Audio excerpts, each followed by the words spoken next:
en tant que conseiller ndenge ba kopimela au salaire likambuni nango qu'est-ce qui s'est passé ba ko changer moto ceux qui mandat ici et puis moto ko changer moto wana eza peuple congolais ceux qui a épousé mandat na yemi balé ndenge constitution elobi peuple congolais ndenge akoluka acha moto mususu. Pourquoi un joueur congolais doit avoir une prime plus qu'un militaire? Tout à fait. Pourquoi vous le faites? Ningi sabiloko aïe aïe aïe aïe aïe aïe aïe. Pourquoi un joueur doit être un millionnaire? Il doit avoir beaucoup d'argent plus qu'un militaire qui se bat au front. Aïe, aïe. Il faut faire quoi au front si vous ne leur donnez rien? Même le nom de Bougoumès, c'est un interroger même tes enfants à la maison. Tout le monde Congo Bougoumès ça n'a commis. Bah ébiété. Bah ébiété.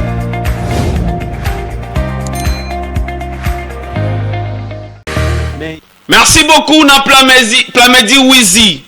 Plamedi Wizi na régie finale kuna na Yusra Télévision. Merci na batunyo so bozana kati ya kolanda biso. Nous sommes en direct sur Yusra Télévision, TNT, Bluesat, canal OTT.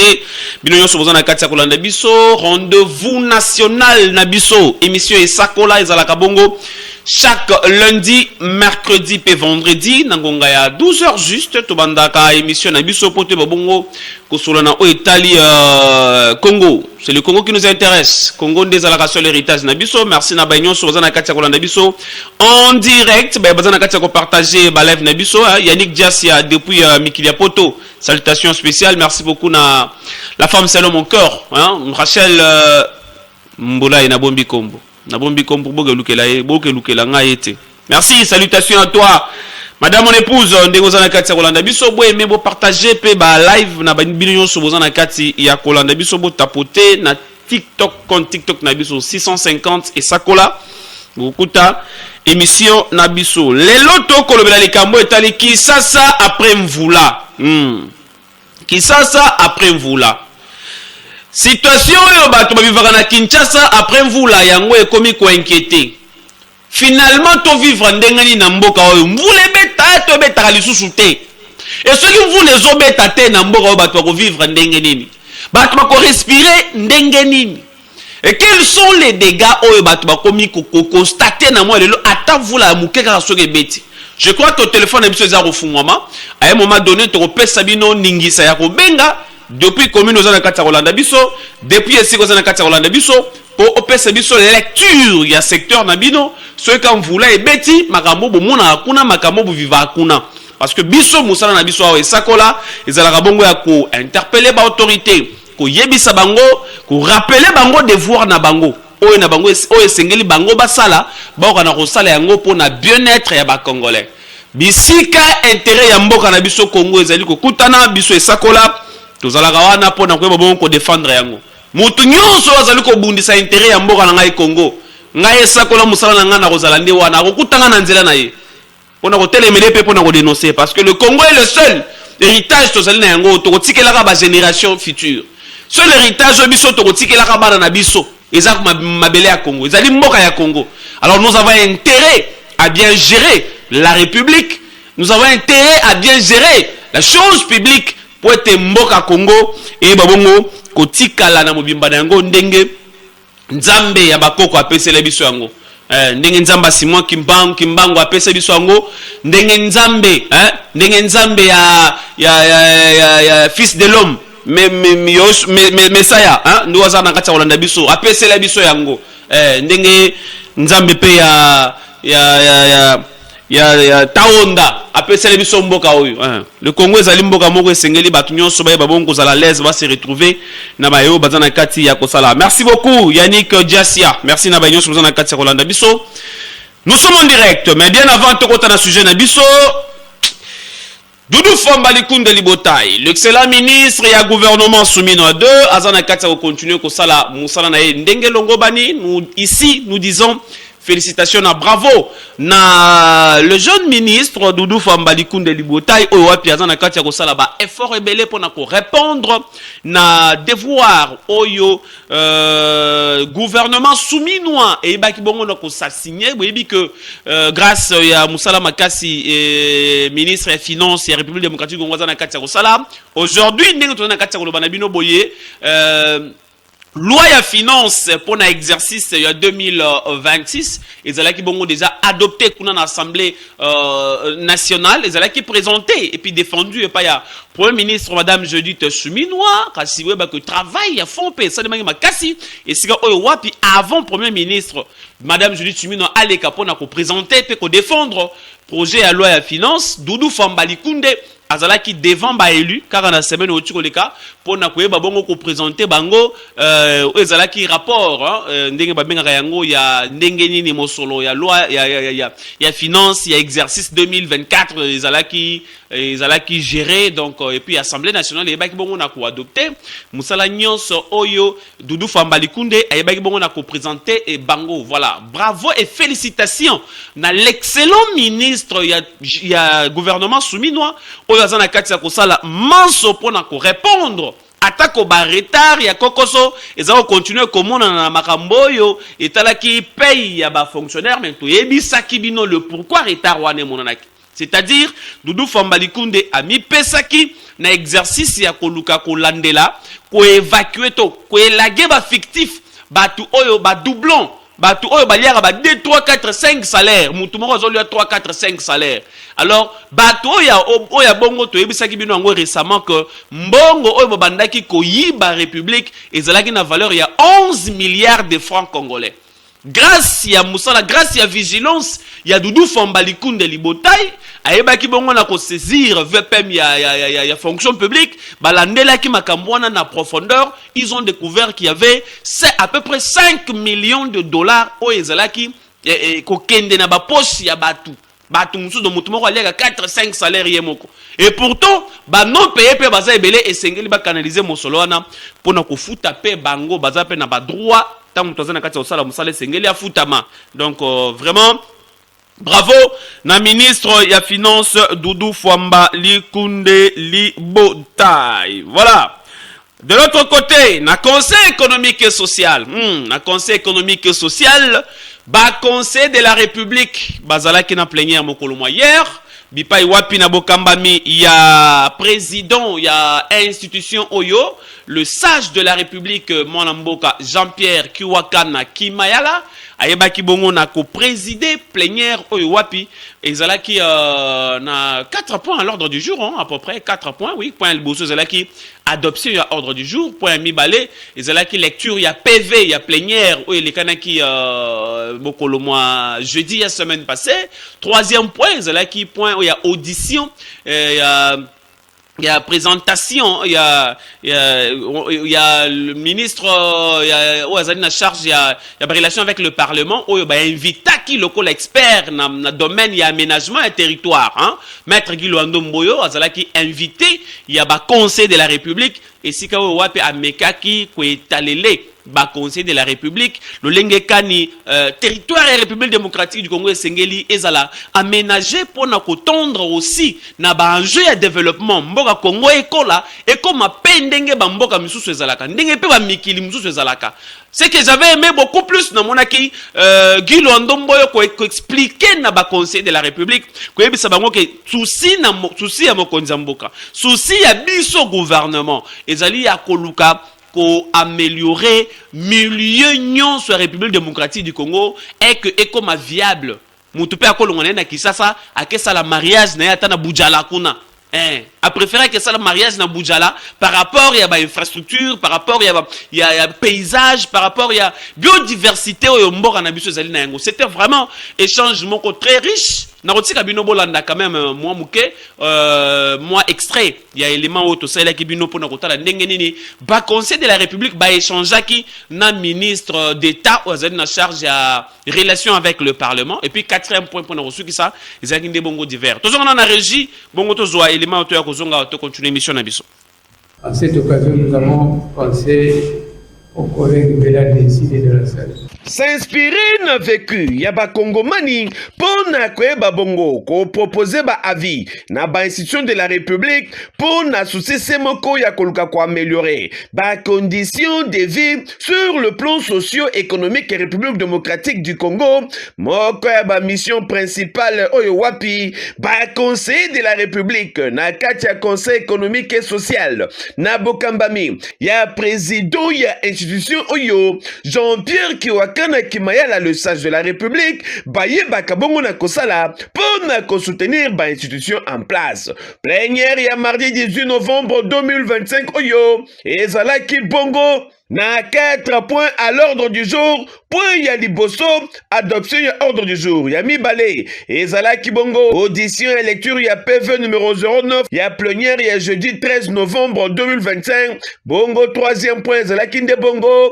Audition ya exposition, ya invité principal ya plénière oyo. Et sengelaki aya kolobela sur l'aménagement du territoire et les enjeux du développement dans la République démocratique du Congo. Quatrième point, ezalaki nde bongo divers. Si maya ko traité ba poignon so no ko nangandi melanga que et comme ki moment oyo wapi ministre d'État oyo azali na charge ya ba relation avec le parlement maître Guy Loando Mboyo akukana kokota na kati ya salle ya plénière et sika oyo wapi azalaki invité lokola moko ya batu oyo bazali ko maîtriser malamu aménagement ya territoire et surtout que autiki kozala ministre ya aménagement du territoire à la République démocratique du Congo. Tango Zoki Maloba, maître Guy Loando Mboyo, ministre d'État, oyo azali na charge ba parlement ya République démocratique du Congo, abandaki na kopesa ba merci ebele na chef de l'État Félix Antoine Tshisekedi Tshilombo, oyo azali na kati kosala nyoso pour na koyeba bongo ko améliorer ba condition de vie, surtout pe lisusu ko aménager territoire et République démocratique du Congo mobimba. Atalisaki ba enjeu ebele, surtout na ville province ya Kinshasa, na makambo ezali kosalema mikolo ya ba inondation. Maître Guy Loando Mboyo atalisaki na ba conseil de la République ba sutukate soki ezali que siège na bango oyo etongama na esiko esengelaki etongama te ba koye kobuka yango parce que l'impératif ezali nde bongo koyeba ko canaliser pe ko améliorer aménagement ya territoire mobimba ya République démocratique du Congo pour ne ko éviter ba inondation, ba érosion, pe ba dégâts matériels mususu ya ndenge na ndenge oyo ezali na kati ya komona na mikolo yo. Yoka ndambu ya extrait ya exposition ya maître Guy Loando Mboyo oyo atalisaki banger ya développement pe lisusu na kati ya plénière devant ba conseil de la République. Il y a le schéma d'orientation stratégique de l'agglomération de Kinshasa qui est l'outil de planification provinciale. Ça veut dire que si jamais on soulève ça devant les cours des tribunaux, parce qu'il y a un corps, avant mon départ, j'ai laissé un corps des inspecteurs qui sont appelés à constater les infractions.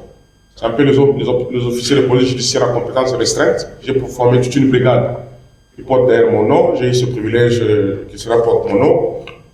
Donc si quand ils font des descentes sur le terrain pour faire respecter les outils de planification et qu'ils arrivent à constater que le bâtiment n'a pas respecté les SOSAC, vous comprenez qu'ils vont tirer les conséquences. Parce que la loi leur donne ce pouvoir, article 116 et 117 qui dit « sont abrogées toutes les dispositions antérieures contraires à la présente loi ». Comme j'ai dit dans mon exposé, l'aménagement c'est un secteur transversal. Et donc la loi elle-même a institué, en son article 40, qui stipule le Conseil national de l'aménagement du territoire est une instance interministérielle placée sous l'autorité du Premier ministre, chargée de donner les avis au gouvernement en matière de 1. Projet de textes législatifs et réglementaires relatifs à l'aménagement. 2. Projet de plans et outils de planification spatiale. 3. Projet de plans et programmes sectoriels ayant une incidence sur le territoire. C'est l'article 40. Il n'y a pas primauté, c'est plutôt la complémentarité. Et tout se fait. Il est vrai que la législation sur l'aménagement vient un peu plus tard. Normalement, cela devrait intervenir plus tôt que les codes miniers, que les codes forestiers, que la loi sur l'agriculture, mais telle n'a pas été la volonté du législateur. Tout ce qui reste à faire, c'est essayer d'encadrer l'existant pour que le pire n'arrive pas. Sima ya exposition ya maître Guilo Ndombo yo ministre de Tawazali na charge du parlement no konangandi melanga que le sage de la République le président du conseil économique et social a ouvert qui brèche pour na kopesa na ba conseiller de la République batu na quelques questions na ministre d'État oyo aki kotelisa bango motu ya aménagement ya territoire pe na ba enjeu développement na yango na ngonga na ye maître Guilo Ndombo yo ayebaki bango na répondre bango na ba question sur batunaki pe ayebisaki na bango gouvernement République démocratique du Congo ezana kati ya kosala maso pona ko komisa RDCP comme viable lokola ba mboka mususu oyo tozali kolula na mikili ya lelo noko na ngabo kangabo ya bako sur 68 conseillers oyo ba composaka chambre oyo 41 bazalaki présent 21 bazalaki na mission donc quorum ezalaki atteint pona ko répondre na mobange ya plénière oyo ah oui. Bravo na ba conseiller de la République na bokambami ya Jean-Pierre Kiwakana Kimayala elongo na bureau na ye mobimba po na ba effort nyonso baza na kati ya kosala na ko proposer ba avis oyo ekosunga l'État congolais a amélioré ba conditions de vie ya ba population nyonso. Qui dit mieux? Merci beaucoup Anna Bouti Kolanda ezalaki plénière ici quand wapi ministre d'État ou azali na charge ya ba parlement République démocratique du Congo ayebaki bongo na ko insister pe kosolola na ba conseil de la République. Je pense que bolandi quand même élément wana et puis kala mingi te wa tokoyeba bongo kozonga susukuna na conseil économique parce que séance ya travail moko za na kati ya ko osalema. Voilà, avant de kota sur na sujet émission na biso avant na fongola téléphone pour banda robenga. Moïse Mbouyi, journaliste d'investigation. Moïse Mbouyi, azali responsable ya ba média Masolo ya Congo, amenaki enquête moko sur le secrétaire général na ministère ya budget. Qu'est-ce qui se passe? Makambo zaki na kati ya Kolobama, likolo ya mwana mboka oyo azali kokumbela secrétariat général ya ministère ya budget. Je crois bien que Moïse Mbouyi azali moko ba panzisango. Vidéo moko eza kuna na régie mwana mboka Plamedi Wizi. Tele biso na vidéo wana toka résultat ya ba enquête juste extrait kaka ya ba enquête oyo Moïse Mbouyi ayebaki bongo na komene sur makambo ya mabe to pe makambo ya lukuta oyo eza na kati ya Kolobama sur gestion ya mwana mboka nke hein oyo azali secrétaire général kuna na ministère ya budget bongo to ya kozonga. Accueilli plus loin ko yebisa na biso ami téléspectateurs que Ndeko Pierrot ki azali moko ya ba compatriotes congolais ba ko benga bango ba notable universel de la paix pour les Nations Unies.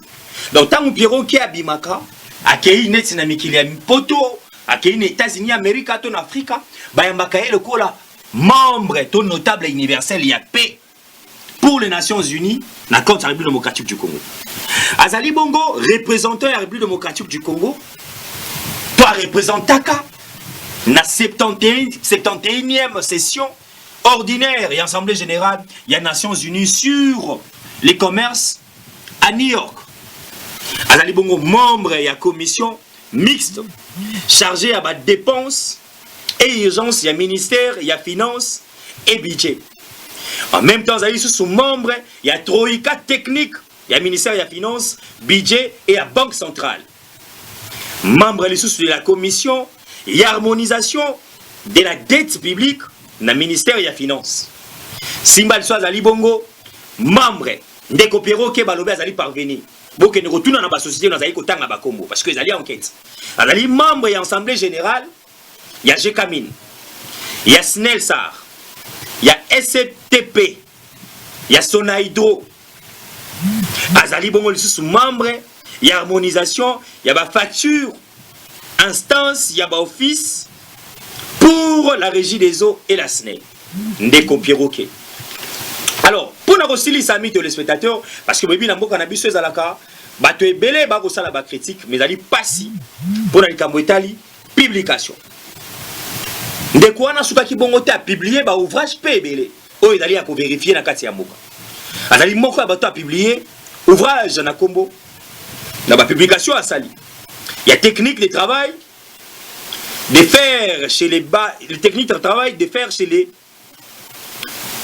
bardes de Bolobo. Azali Bongo, Moto Asali, publication paye à évolution salariale en République démocratique du Congo, cas de l'administration publique. Azali Bongo, Moto a publié les nouvelles structures et perspectives d'avenir de la direction de la paye. Et pour finir, a publié les systèmes de rémunération de l'administration publique. Alors, il y a moyen aussi les chers camarades de la presse. Et c'est qu'il faut retenir que Pierrot que dans l'ensemble, Alali, chrétien, pratiquant de la parole du Seigneur, Alali Moto à s'oppose à la corruption, le tribalisme, le népotisme, ton anti-valeur nyonso, oh oui, bezali anti-valeur, et pas un déco Pierrot que et les gagatés. Les camo beaucoup monde dans les réseaux sociaux. Ezali nini? Ezali batumoko na mal positionnement. Nde bazali koluka ko sangana ko étouffé ko bebisa réputation. Bato na banani bato ka ya sara na bango. Bato babungisa ba poster, bato mais gestion ezala, balongoli yo, perroquete, mise en place sami olongwe, ba créer lobbying na bango ya ba réseau mafieux, ya mal positionnement pour que ba déstabiliser ne beaucoup mona basusu ba kotamwisa kanyaka pour na koluka moto ya Pierronke. Alors sengeli bon retenir que depuis la liste secrétaire général ça bambula ba koyebisa na minoté, il y a que seulement 3 ans. Na ba recherche to salite motalongo kana secrétariat général ndenge nini bokende koyeko la kapé mingi. Ezalaka solo de kwazu pension nda longwe. Kule na le roi mandat politique te. Ndeko Pierrot ali natana il a que 3 ans na tête ya secrétariat général. Alali Moto a instauré paix na katia fonction. Merci beaucoup, Boti Kolanda Moïse Mbouyo Azali Moko Yabapanzi Sango Oyo se donna beaucoup plus dans le monde d'investigation. Atali Sibiso que Asalaki Banquette Naye concernant gestion, il y a mon Mboka Oyo Azali secrétaire général Kuna na ministère il y a budget accusé na makambo ebele mais Moïse Mbouya mené banquette Naye. Je pense que mon le vendredi na royambele bino Moïse Mbouya. Mon le vendredi na royamba Moïse Mbouya awa. Ye moko aya na ntoro bimisa biloko ngo makambo ngoni neza na kati ya kolekana kuna na ministère ya budget hein na koyamba vendredi bozo rendez-vous à Moïse Mbouyi akoyawa azana ba vérité ko bimisa lobi azana ba komba kotanga ayibazana ba komba kotanga. Le Congo nous appartient tous, nous devons bien faire les choses, nous devons bien gérer la chose publique et ezalate que tango za ko sala musala ndenge longo bani kabal tope clic ya batu moko boyo o ba mesana ko yiba bato ba mesana ko détourner bato ba mesana ko boma ba banda ko lingelo bul pona ko salir image na yo la ezala malamu te biso esakola to baka mutu nyonso za na kati ya ko sala musala malamu pona ko défendre intérêt ya république biso to zala na simana ye pona ko appuyer tope ko soutenir yepe ko accompagner ye po akokona ko continuer Kosala Bolamu. En parlant, il y a bateau bazana katia Kosala Bolamu. Il y a encore un élément très capital que beaucoup de gens ignorent. Bateau belé l'attend bazana katia komata ko kitana makelele ya pamba ko luka ko réclamer kaka faut dialogue, faut boy. Et or de l'autre côté, ezali na ba structure mususu bazana katia ko evre pour na ko répondre na souci, surtout ya chef de l'État Félix Antoine Tshisekedi Tshilombo ya komona congolais nyonso bisika tout bazana katia ko se retrouver asala musala bien, azala pena ba condition ndenge elongo bani. C'est le cas ya prise ezali projet de renforcement des infrastructures socio-économiques à la base. Donc voilà, ezali bongo projet de renforcement des infrastructures socio-économiques de base, j'allais dire. Vous excusez biso. Projet oyo ezalaka bongo affilié na kati ya ministère du développement rural. Bato mususu ba mituna mais ministère du développement rural et salaka nini non. Mais na kati ya ministère du développement rural ezali na projet oyo na kati ya koevre pour na ko répondre na souci to pe na appel ya chef de l'État Félix Antoine Tshisekedi Tshilombo. Projet oyo prise deuxième phase na yango na ko tshela bino élément oyo bazana kati ya ba misala ba yebi bongo na kosala pour na deuxième phase na yango na province ya Lomami précisément na Ngandajika. Prise ezalaki kuna pour na koyeba bongo ko appuyer ko amener une pierre à l'édifice pour na ko répondre na souci ya chef de l'État Félix Antoine Tshisekedi Tshilombo malgré ko état ya nzela ezamabe mais Pour na projet prise, oye kamambara na mwana mboka l'ingénieur Deon Tsunzu, hein? Souci na bango zalinde ya ko répondre na devoir oyo chef de l'État azana souci ya komona congolais nyonso ko vivre mieux na esika oyo azali na kati ya kutana. Na domaine ya kopesa batu mai ya malonga dans le fin fond du Congo. Prise ezali wana. Ezana kati ya kosala makambo ebele, ezana kati ya kosala makambo ya minene. Na domaine ya kopesa bana ba condition ko tangela ya malonga ya malamu. Ba école ya bien ba bâtiment bana bazana kati ya intérieur batanga ndenge moko na bana bazana Kinshasa. Souci est chef de l'État yango wana. Yango wana projet de prise avec l'ingénieur Deon Tsunzu bazana kati ya komi pesa tongo midi pourquoi. Ko pesa pe bana ba condition ba latrine na bien. Kolongola batu na image wana ke no soko za na ba intérieur so za na ba village pona kosala manganga foko taka esobe. Pona kokende lingwa la foko taka esobe te batongela bango pe ba toilette na ba condition esengeli ke mwana o azali na mboka ayeba ke basala ka manganga na zamba te basala bakenda ka lingwa la na esobe te ba condition pe longo bani ezali oyo mutu normal esengeli pe à vivre ba soin de santé pe ya kitoko batu ba mela pe mai ya bien bala la pe na ba bâtiment moko ya bien toke na régie toke na élément oyo ndenge mwana mboka l'ingénieur civil et hydraulicien spécialiste en matière ya mai hein pe li sous assainissement Deon Tsunzu azana kati ya ko coordonner prise oyo avec ba impact ba élément azana kati ya komona surtout na phase nango 2 oyo salema ki précisément na Ngandanjika na mission Katomba bongo to ya kozonga wana plateau to continuer mission abso.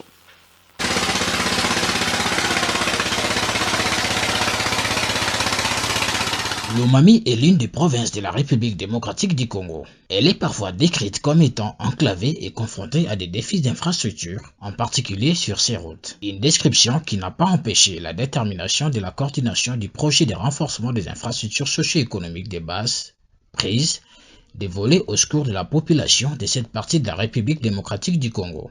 Avec les projets prises, nous disons oui, nous pouvons les faire. Et pourquoi? Parce qu'il y a un enfant qui a droit à l'eau potable. Oui, il y a un enfant qui a droit à avoir une bonne et meilleure école. Parce qu'il y a une jeune fille qui a droit aux soins de santé de qualité. Et il y a une femme qui rêve de mettre au monde dans une salle d'accouchement plutôt que dans une forêt. Pour ce faire, il faut privilégier l'intérêt général, être prêt à répondre au rendez-vous sacré d'avoir fait ce que les autres n'ont jamais réalisé depuis l'existence de la République démocratique du Congo. Oui, les projets prises l'a fait et continuent à les faire avec passion sur l'ensemble des territoires de la République démocratique du Congo. Pluie diluvienne en pleine forêt équatoriale, ponts cassés, routes inexistantes, autant d'obstacles que les warriors du projet prise rencontrent quotidiennement dans l'exécution, la réalisation et la gestion de ces projets qui donnent les sourires à la population des milieux ruraux et périurbains. À Lomami, les territoires de Ngandanjika dans le chefferie Kalambay, groupement de Bajila Membela en est une illustration. Dans sa phase 2, les projets prises militent pour le bien-être physique, mental et social de la population congolaise. Voilà qui justifie la construction du centre de santé Bajila Membela, une œuvre salvatrice qui répond aux besoins de la population du groupement Bajila Membela avec ses services tels que la pédiatrie, la maternité avec un taux de plus de 25 accouchements le mois.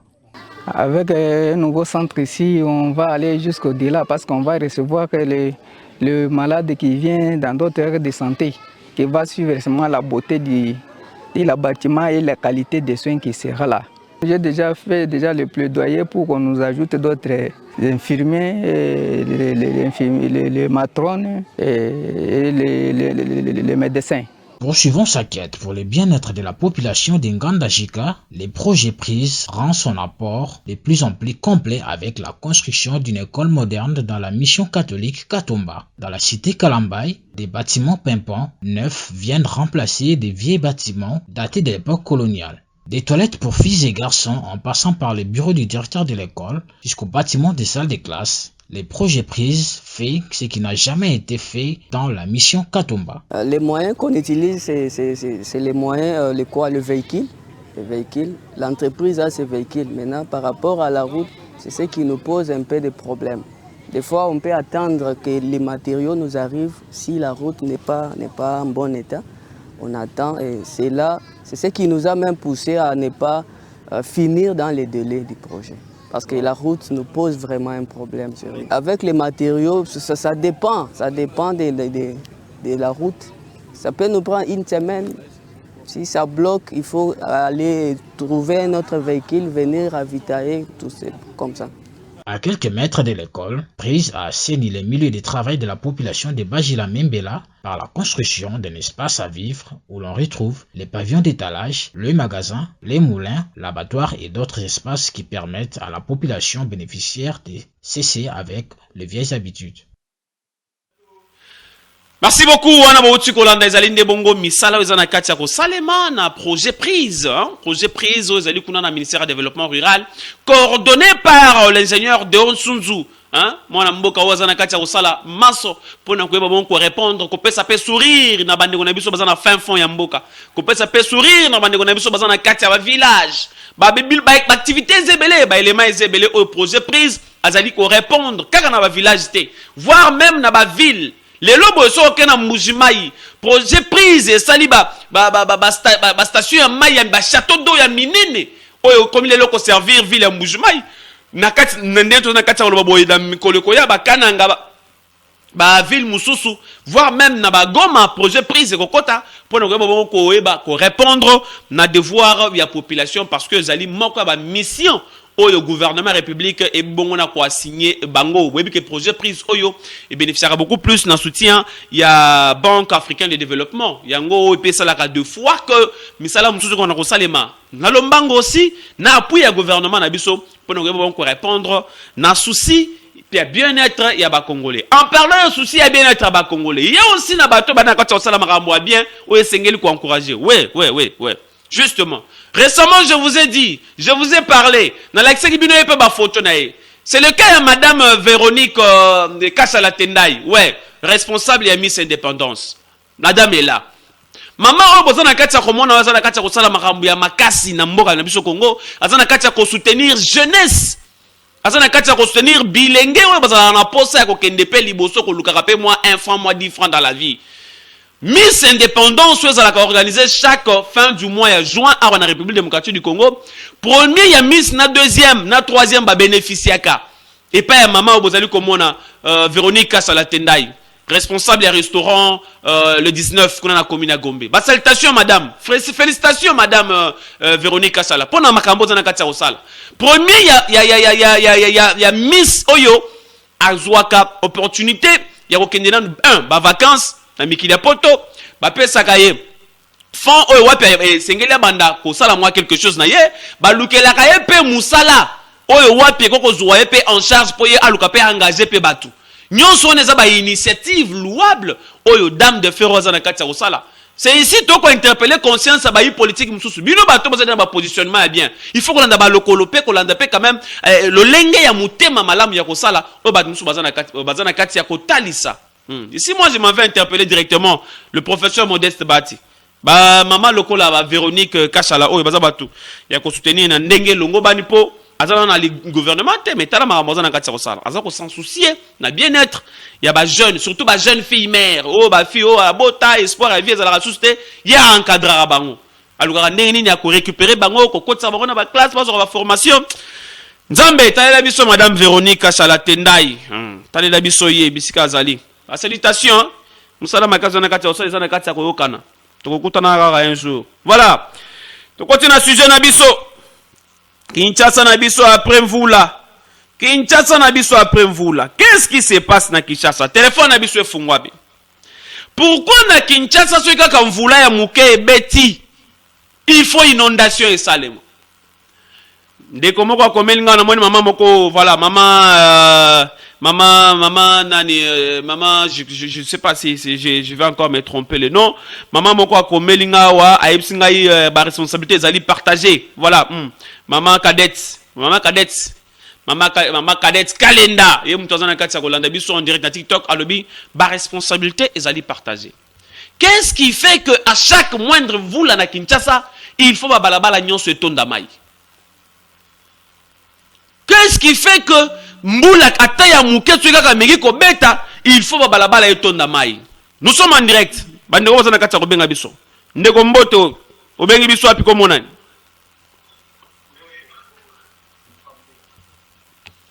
Obengi biso comment on papa? Ndeko Fabrice ozana kati ya Rolanda yo. Na tuna bopani botikara ba province sous donc il faut que la province na biso ya Bandundu kulu donc précisément à côté yofa tonu après côté ni tuka ba mai connexion réseau ezaka pas qui tout consort donc biso tonu ana biso makasi.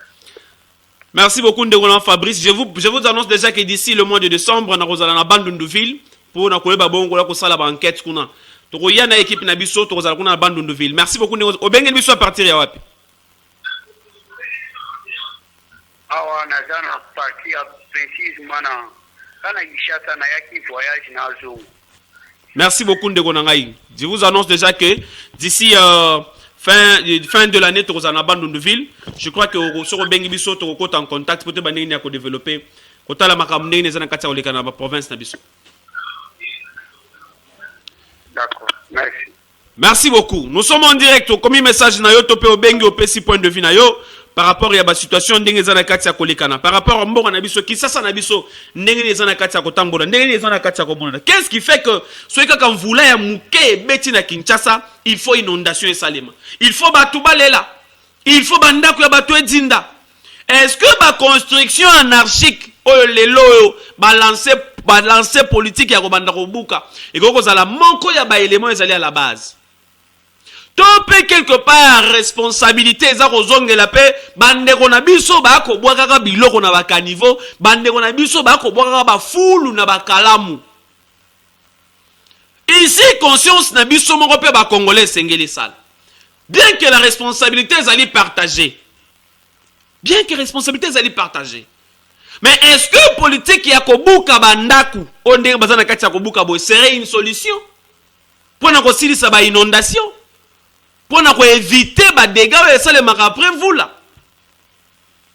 Et ça dit ma question ouais parce que se partager n'engo tozana kati ya kosola boye ngai na bino n'engo tozana kati ya kosola yebi saka bino à chaque fois émission to sala ka ngai na bino bino bozala ba invité principal ya émission na biso à partir yanda ko bengi au PC lecture na yo PC point de vue na yo par rapport ya sujet tozana kati ya kolobela qui ça so lelo est commis donc nzela ya kolekeleza la lisusu te soka mvula ebeti et puis soki mvula ebeti inondation est commis partout voire même na Gombe. Qu'est-ce qui ne va pas? Politique ya ko curer ba caniveau, politique ya ko curer ba rivière. Ekenda wapi Daniel Bumba Lubaki, monsieur le gouverneur Daniel Bumba Lubaki. Ne cherchez pas à pousser ba Congolais ba kino ba banda kanisa kimbuta. Ne cherchez pas ba kino ba banda kanisa le haut sommet André Kimbuta. Ba to banda ba vaut mieux Kimbuta que. Qu'est-ce qui se passe? Qu'est-ce qui ne va pas? Est-ce que mon main a curé ba caniveau, mon main a curé ba rivière na ba ruisseau et ça là qui a causé la période de mvula? Qu'avez-vous fait pendant la période de la saison sèche? Qu'avez-vous fait? Toujours qu'il y a une inondation, qui a au mois d'avril, vous l'avez bêta qui entre le 4 et le 5 avril. Ba dégâts au salaki batuba chola biloko batuba chola bozwa gouvernement ezwa charge ya ko loger batwana atako mbongo ya ko indemniser batwana ba détourner yango. Atako ba détourner mosolo ya ko indemniser batwana. Et bonga qui servir bino et pesa bino mayele ya koloba ete et sengeli na période ya saison sèche tozo ba disposition pour na ko curer ba caniveau, tozo ba disposition pour na ko élargir ko komisa ba caniveau minene, tozo ba disposition pour na ko curer ba rivière pour ceux qui mvula ezongi mai echola kamalamu.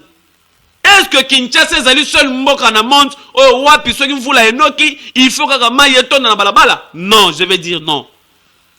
Na bamboka mususu mai etonda me umela raté. C'est ça. Na bamboka mususu ki mvula enoki inondation ekoko salema me umela raté. Et puis na bamboka mususu ce n'est pas mvula nyonso nde salaka inondation.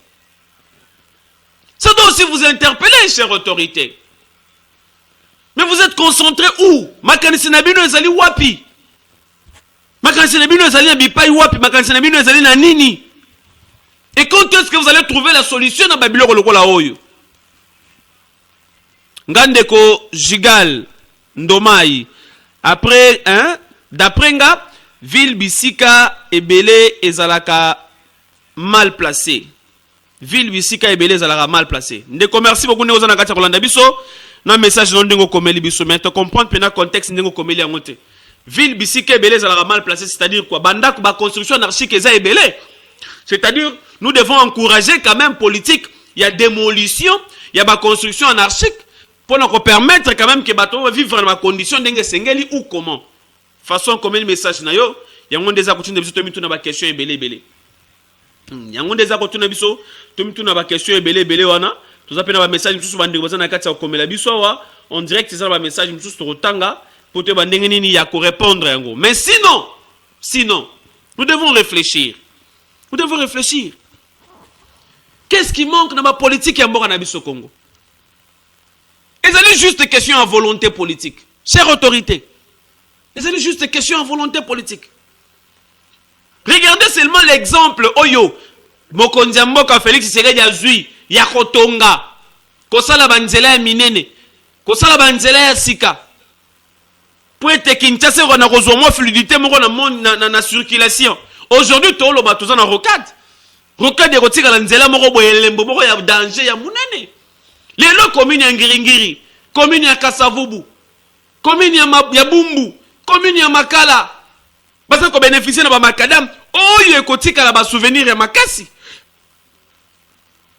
Et c'est juste question de volonté politique, chère autorité. Volonté politique. Monsieur le gouverneur de la ville-province de Kinshasa, monsieur Daniel Bumba Lubaki, bien sûr Kinshasa est fief à ba institution, mais c'est vous qui êtes le gouverneur. Yonde faut dans la politique ya Kinshasa na ona mutu, monsieur le gouverneur. Batu bazindaka. Dégâts ya mine de salemara na mois avril.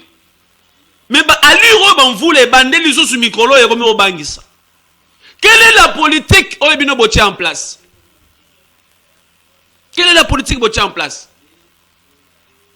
Fils Moukoko, directeur général adjoint, il y a régie assainissement.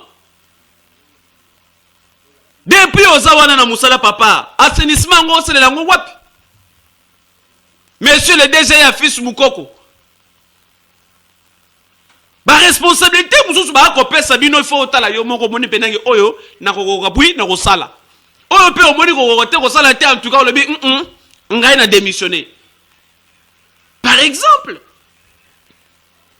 Kinshasa ezali ko yakopola, Kinshasa ezali yakopola partout. Nous devons nous le dire quand même en face.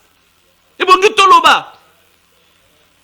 Finalement, il y a si quand malonga elengi ya ko filmer le suna Kinshasa oyo muto ko tena malobi na sala vidéo moko boye na sala fier na vidéo on amona ke no mboka na ngai za pe kitoko eza wapi boye bisa biso eza wapi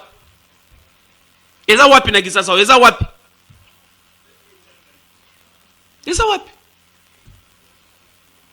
ça fait mal. Kinshasa ezali capitale bien que ba chantier ezali ko kendi ba chantier pa yekeye zongi. Mais gouverner, c'est prévoir aussi. Vous prévoyez qu'il y a un pour relancer le chantier, attention que vous l'avez bandi, et ma disposition est pour éviter ma cambo et tout comme on a les loups. Vous avez une image, hein? Vous l'avez une image. Vous avez une image. Vous avez une image. N'a pas qu'à dire nous vendre inondation c'est le marathon. Gouf. N'a pas qu'à dire nous vendre inondation c'est le marathon. Quelque part aussi pour chuter, binope peuple, binope population, bisope population, nangaï nakati. Nous devons prendre conscience. Nous devons prendre conscience. Au moni muto akobwaka fulu na kanivo bisika oyo vandaka, ozotika epe otaleka na misuboy. Mais il faut l'interpeller. Parce que ce qui m'a yezangi nzela koleka muto liboso akodinda ezana nu yo avant gouverneur aya. Avant Fils Moukoko aya ko assainir milieu wana mais yo ko dinda nanu. Mais so ko boni muto ko boka biloko bongo na mai. Pourquoi lui laisser faire? Pourquoi? Conscience na biso ba congolais sengele sala. Je crois que conscience, c'est pas comment on est single ça là. C'est comme ça que nous devons tomber en bas en comme ça nous devons développer en bas en abisso. Attends que le gouvernement a fait l'effort, il y a ça, la kobongi, ça, comme ça, mais quelque part, et c'est ngali, biso bien la conscience de biso ça. Donc comme nous avons émission na merci vraiment. Nabinyo sur besoin de Rolanda Bisso. Merci beaucoup plus Nabinyo sur le mais biso na TikTok, Nabinyo sur Rolanda Bisso en direct. Jean-Paul Boukassa, merci beaucoup de nous rejoindre Bisso. Merci beaucoup à honorable Guy Chalokelo. Très salutations spéciales. Je pense que Guy Chalokelo photo Nezana Rolanda Bisso depuis Paris, voilà. Honorable Guy Chalokelo le très spécial.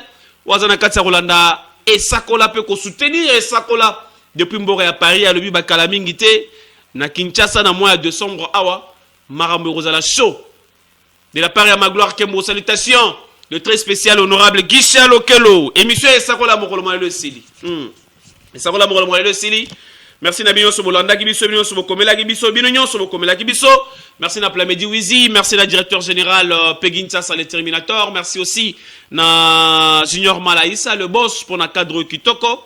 Merci na directeur technique José Baoto. Merci na équipe Mobimba Yousra Télévision. Rediffusion émission à partir de 23h. Na Yousra Télévision. Ngai na binoto kutana mokolo vendredi. Na numéro 6K. Ceux qui ont ngai teta msusu. Ndeko Medar ndeko zala wa sur ce plateau pour ngai babongo. Ko traiter na bino mayo etali situation sociopolitique. Il y a République démocratique du Congo. Merci. Il faut aimer les Congo. Faut aimer les Congo. Tokutani. Ciao. Mais yo, en tant que conseiller, qu'est-ce qui s'est passé?